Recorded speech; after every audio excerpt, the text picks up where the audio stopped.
Technique ক্লাসে তোমাদের সকলকে স্বাগত।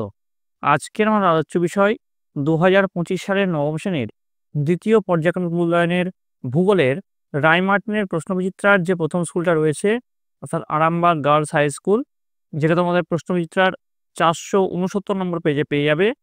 তার প্রশ্ন এবং উত্তর। তোমাদের দ্বিতীয় পর্যায়ক্রমিক মূল্যায়নে পূর্ণমান থাকবে ৪০, সময় হবে তোমরা ১ ঘন্টা ১৫ মিনিট। তো তোমাদের এই প্রশ্নোত্তর পর্ব শুরুর আগে একবার তোমরা দেখে নাও তোমাদের সিলেবাসে কোন কোন চ্যাপ্টার রয়েছে। আর তার আগে বলে রাখি, তোমাদের এর আগে রায়মার্টিনের প্রশ্নবিচিত্রার বাংলা, ইতিহাস এবং জীবনবিজ্ঞানের প্রশ্ন এবং তার উত্তর করানো হয়ে গেছে।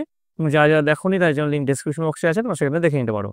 তো দেখো, তোমাদের সিলেবাসে কি রয়েছে। বিষয়বস্তু রয়েছে পৃথিবীপৃষ্ঠে কোন স্থানের অবস্থান নির্ণয়, ভূমিরূপ গঠনকারী প্রক্রিয়া ও পৃথিবীর বিভিন্ন ভূমিরূপ, আবহবিকার আর পশ্চিমবঙ্গ, তার অবস্থান, প্রশাসনিক বিভাগ আর প্রাকৃতিক পরিবেশ, এগুলো রয়েছে তোমাদের সিলেবাসে। তো তোমাদের এরকম চ্যাপ্টার ওয়াইজ প্রশ্নোত্তরগুলো নিয়েও আমি ভিডিও আনবো, তার জন্য তোমাদের সকলকে এই চ্যানেলের সঙ্গে যুক্ত থাকতে হবে। তো দেখো, প্রথমে যে প্রশ্ন রয়েছে বিভাগ কতে কি রয়েছে, দেখো, বহু বিকল্পের মধ্যে থেকে ঠিক উত্তরটি নির্বাচন করে লেখো, অর্থাৎ এমসিকিউ প্রশ্ন। ১ গুণ ৭ সমান ৭। প্রথম প্রশ্ন চলে যাবো, মূল মধ্যরেখা বরাবর উত্তর দক্ষিণে স্থান পরিবর্তন করলে দ্রাঘিমাংশ ও সময়ের পরিবর্তন হবে, নাকি জলবায়ু ও অক্ষাংশের পরিবর্তন হবে, নাকি সময় ও জলবায়ুর পরিবর্তন হবে, নাকি অক্ষাংশের ও সময়ের পরিবর্তন হবে? উত্তর হচ্ছে অক্ষাংশের ও সময়ের পরিবর্তন হবে। পরের প্রশ্ন ২ নম্বর, রকি পর্বতের সৃষ্টি হয়েছে, দেখো কি হবে সঠিক উত্তর। সঠিক হচ্ছে মহাদেশীয় আর মহাসাগরীয় অভিসারী পাতসীমানায়। তাহলে এটা রকি পর্বত সৃষ্টি হয়েছে হবে, ঠিক আছে। পরের প্রশ্ন, প্রাকৃতিক শক্তির দ্বারা শিলাস্তরের চূর্ণীকরণ, বিয়োজন ও অপসারণের প্রক্রিয়াকে বলা হয় আবহবিকার, নাকি পুঞ্জিত ক্ষয়, নাকি ক্ষয়ীভবন, নাকি নগ্নীভবন? উত্তর হচ্ছে ক্ষয়ীভবন। পরের প্রশ্ন, ১ ঘন্টা সময়ের পার্থক্যে দ্রাঘিমা পার্থক্য হয় ৪ মিনিট ৪ সেকেন্ড ১৫ ডিগ্রি ১৫ সেকেন্ড। উত্তর হচ্ছে ১৫ ডিগ্রি। পরের প্রশ্ন, মহাদেশীয় মালভূমির একটি উপযুক্ত উদাহরণ হলো, এর মধ্যে দেখো মহাদেশীয় মালভূমির একটি উপযুক্ত উদাহরণ কি? উত্তর হচ্ছে ছোটনাগপুর মালভূমি। পরের প্রশ্ন, যে প্রতিবেশী দেশটির সঙ্গে পশ্চিমবঙ্গের দীর্ঘতম আন্তর্জাতিক সীমানা আছে সেটি হলো? উত্তর হচ্ছে বাংলাদেশ। পরের প্রশ্ন, NATMO এর তৈরি করা মানচিত্র অনুযায়ী পশ্চিমবঙ্গের ২টি জেলার ভৌমজলের ভান্ডার সর্বাধিক। জেলা দুটির একটি মুর্শিদাবাদ, অন্যটি হলো? উত্তর হচ্ছে হাওড়া। পরের প্রশ্ন, বিভাগ খতে চলে আসছি আমরা। প্রথম প্রশ্নে চলে আসবো, নিম্নলিখিত প্রশ্নের উত্তর দাও। ১ গুণ ৮ সমান ৮। প্রথম প্রশ্ন কি আছে দেখো, শূন্যস্থান পূরণ করতে বলেছে। নিরক্ষীয় তলের সঙ্গে পৃথিবীর অক্ষ ৩.৫ ডিগ্রি কোণে অবস্থান করে। সমপ্রায় ভূমিতে অবস্থিত পাথরের অনুচ্চ টিলাগুলোকে মোনাডন নামে পরিচিত। তারপরে দেখো, ভুটান দেশটি ল্যান্ড অফ থান্ডার ড্রাগন নামে পরিচিত। পরের প্রশ্ন, নিম্নলিখিত বাক্যগুলি শুদ্ধ হলে সু এবং অশুদ্ধ হলে অ লেখো। তো দেখো, প্রতিটি দ্রাঘিমারেখার কোণের সমষ্টি ৩৬০ ডিগ্রি, এটা সত্য। পৃথিবীর দ্বিতীয় গ্রস্ত উপত্যকার মধ্যে দিয়ে রাইন নদী প্রবাহিত হয়েছে, এটা মিথ্যা। পর্বতের পাদদেশে সঞ্চিত স্ক্রি বা টেলাস তুহিন খণ্ডীকরণ পদ্ধতিতে তৈরি হয়, এটা সত্য। এবার দেখো, চলে আসছি পরবর্তী স্লাইডে কি আছে দেখো, নিম্নলিখিত প্রশ্নগুলির পূর্ণবাক্যে উত্তর দাও। ১ গুণ ২ সমান ২। প্রথম প্রশ্নে চলে যাব, এলুভিয়েশন কাকে বলে? উত্তর লিখবে, বৃষ্টির জলের মাধ্যমে রেগোলিথের ওপর খনিজ পদার্থগুলির নিচে চলে যাওয়ার প্রক্রিয়াকে এভুলিয়েশন বলা। পশ্চিমবঙ্গের নবীনতম জেলা কোনটি, এটি কবে গঠিত হয়েছিল?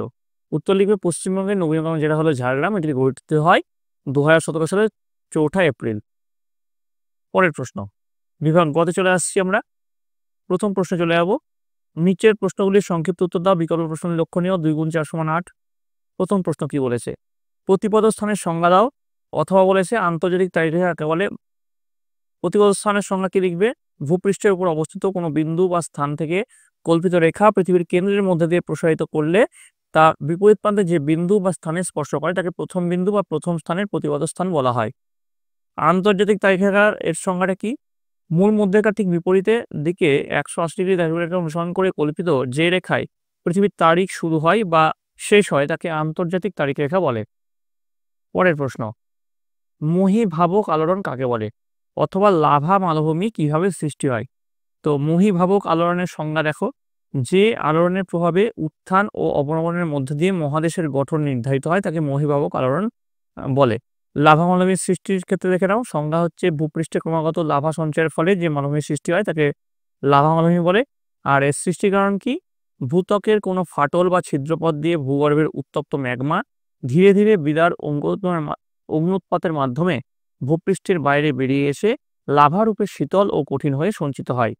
এইভাবে ক্রমাগত বিস্তীর্ণ অঞ্চল জুড়ে লাভা সঞ্চিত হয়ে উঁচু মালভূমির সৃষ্টি হয়। পরের প্রশ্ন দেখো, রেগোলিথ কাকে বলে? খুব ইম্পর্টেন্ট প্রশ্ন। অথবা চুনাপাথর অঞ্চলে আবহাওয়া বিচার প্রধানত যে পদ্ধতিতে হয় সে তার সম্পর্কে আলোচনা করো। তো রেগোলিথ কাকে বলে কি লিখবে? আবহাওয়া বিকারের ফলে ভূত্বকের ওপর শিলাচূর্ণের এক ভূ আস্তরণের সৃষ্টি হয়, একে রেগোলিথ বলে। এটি মাটি সৃষ্টির প্রথম পর্যায়। আর তারপরের যে পার্ট তার উত্তর কি লিখবে? চুনাপাথর অঞ্চলের আবহাওয়া বিকার। চুনাপাথর অঞ্চলের রাসায়নিক আবহাওয়া বিকার প্রধানত দ্রবণ প্রক্রিয়ার মাধ্যমে ঘটে। বৃষ্টির জল কার্বন ডাইঅক্সাইড অর্থাৎ CO2 শোষণে অ্যাসিডিক হয়, যা চুনাপাথরের প্রধান উপাদান ক্যালসিয়াম কার্বনেট CaCO3 কে দ্রবীভূত করে। এই প্রক্রিয়াটিকে কার্বনেশনও বলা হয়। পরের প্রশ্ন দেখো, খাদার ও ভাবর কি? অথবা পশ্চিমবঙ্গের শীতকালের বিশেষত্ব কি? প্রাচীন পলিমাটিকে ভাঙর বলে আর নবীন পলিমাটিকে খাদার বলে। আর পশ্চিমবঙ্গের শীতকালের বৈশিষ্ট্য, পশ্চিমবঙ্গের শুষ্ক শীতকাল, সূর্যের দক্ষিণায়ন পয়েন্ট দ্বীপে দিয়ে লিখবে পশ্চিমবঙ্গের ডিসেম্বর থেকে ফেব্রুয়ারি মাস পর্যন্ত সূর্য দক্ষিণ গোলার্ধে লম্বভাবে কিরণ দেয়। উত্তর গোলার্ধের ক্রান্তীয় অঞ্চলে অবস্থিত পশ্চিমবঙ্গের উষ্ণতা তখন যথেষ্ট কম হয়, ফলে শীত ঋতু শুরু হয় এবং শুষ্কতা বিরাজ করে। তিব্বতের শুষ্ক শীতল বায়ুপ্রবাহ পয়েন্ট দিয়ে লিখবে দক্ষিণ গোলার্ধে প্রবল উষ্ণতার ফলে ওই অঞ্চলের নিম্নচাপ কেন্দ্রের বায়ু শূন্যতাকে পূরণ করতে তিব্বত অঞ্চল থেকে শীতল ও শুষ্ক বায়ু এই রাজ্যের উপর দিয়ে প্রবাহিত হয় বলে শীত ঋতু শুষ্ক প্রকৃতির হয়। পরের প্রশ্ন কি? বিভাগ ঘতে চলে আসছি আমরা। দেখো, বিভাগ ঘয়ে যেটা রয়েছে, নিচের প্রশ্নগুলির সংক্ষিপ্ত ব্যাখ্যামূলক উত্তর দাও। বিকল্প প্রশ্নগুলি লক্ষণীয়। 3 গুণ 4 সমান 12। প্রথম প্রশ্ন দেখো, স্থানীয় সময় এবং প্রমাণ সময় কাকে বলে? তো স্থানীয় সময় পয়েন্ট করবে, দিয়ে লিখবে কোনো স্থানের মধ্যাহ্ন সূর্যের অবস্থানের পরিপ্রেক্ষিতে যে সময় নির্ণয় করা হয় তাকে স্থানীয় সময় বলে। আর প্রমাণ সময় হচ্ছে কোনো একটি দেশের প্রশাসনিক কাজকর্মের সুবিধার্থে বা পরিচালনা করার জন্য দেশের মধ্যভাগ দিয়ে প্রসারিত নির্দিষ্ট দ্রাঘিমারেখা স্থানীয় সময়কে প্রমাণ সময় বলে। আচ্ছা, ভারতের প্রমাণ সময় কত সেটা অবশ্যই কিন্তু কমেন্টে জানাবে। অথবা কি বলেছে, গ্রিনিচে যখন বেলা 12টা তখন ভারতের প্রমাণ সময় কত? উত্তর লিখবে যখন গ্রিনিচে বেলা 12টা তখন ভারতের প্রমাণ সময় হবে সন্ধে 5:30 বা 5:30 PM। ভারতের প্রমাণ সময় IST গ্রিনিচ মান সময় GMT থেকে 5 ঘন্টা 30 মিনিট এগিয়ে, তাই গ্রিনিচে যখন দুপুর 12টা তখন ভারতের দুপুর 12টা প্লাস 5 ঘন্টা 30 মিনিট মানে হচ্ছে সন্ধ্যা 5:30 বা বিকেল 5:30। পরের প্রশ্ন চলে যাবো আমরা। প্রশান্ত মহাসাগরীয় আগ্নেয় মেঘলা কোন পাত সীমানায় কিভাবে সৃষ্টি হয়েছে? খুব ইম্পর্টেন্ট প্রশ্ন। অনেক স্কুলে এটা কিন্তু এবার আসতেই চলেছে, ঠিক আছে? তো আমি এটা পড়ছি না, আমি জাস্ট একটু ফাস্ট ফরওয়ার্ড করে ডিসপ্লে করে দিলাম, তোমরা দেখে নাও। ভিডিওটা পজ করে একটু সংজ্ঞা পয়েন্ট দেওয়া হয়েছে, বিস্তার পয়েন্ট দেওয়া হয়েছে, সৃষ্টির কারণ আর উল্লেখযোগ্য আগ্নেয়গিরি, এইসব পয়েন্টের উপর বেস করে লেখানো হয়েছে। তোমরা ভিডিওটা পজ করে লিখে নিও, ঠিক আছে? আশা করি তোমরা সবাই লিখে নিয়েছো। চলে আসছে পরবর্তী প্রশ্ন। অথবা কি আছে, মহীখাত থেকে ভঙ্গিল পর্বতের উৎপত্তির 3টি পর্যায়ের সংক্ষিপ্ত বিবরণ দাও।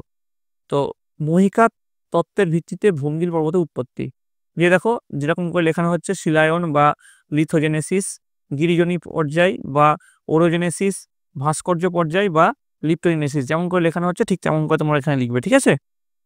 আশা করি তোমরা ভিডিওটা পজ করে লিখে নিয়েছো। চলে আসছি পরবর্তী প্রশ্নে। জারণ পদ্ধতিতে লোহা সমৃদ্ধ শিলা কিভাবে বিয়োজিত হয় তা ব্যাখ্যা করো। সংজ্ঞা লিখবে শিলা গঠনকারী খনিজের সঙ্গে অক্সিজেনের রাসায়নিক বিক্রিয়াকে জারণ বা অক্সিডেশন বলা হয়। প্রক্রিয়া সাধারণত লোহাযুক্ত শিলার জারণ ঘটে থাকে।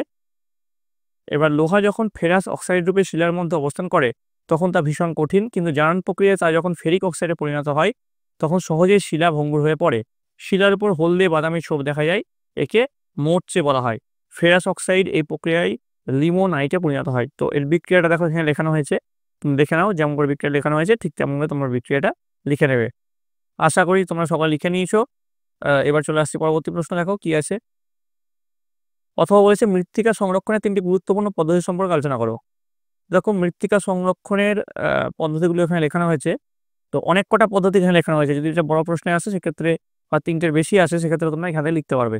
তো কি কি পদ্ধতি লেখানো হয়েছে? বৃক্ষরোপণ, নিয়ন্ত্রিত পশুচারণ, শস্যাবর্তন, ধাপ চাষ, সমোন্নতি রেখা বরাবর চাষ বা কন্ট্রোল ফার্মিং যেটাকে বলছে, ফালি চাষ, স্থানান্তর কৃষি, জৈব সারের ব্যবহার বৃদ্ধি, বাঁধ নির্মাণ, এইসব পয়েন্টের ভিত্তি করে তোমাদের এখানে লেখানো হয়েছে। তোমরা সেইভাবে কিন্তু এটা লিখে নিও, ঠিক আছে। তারপর বলেছে ভৌম জলের অতি ব্যবহারের 3টি কুফল লেখো।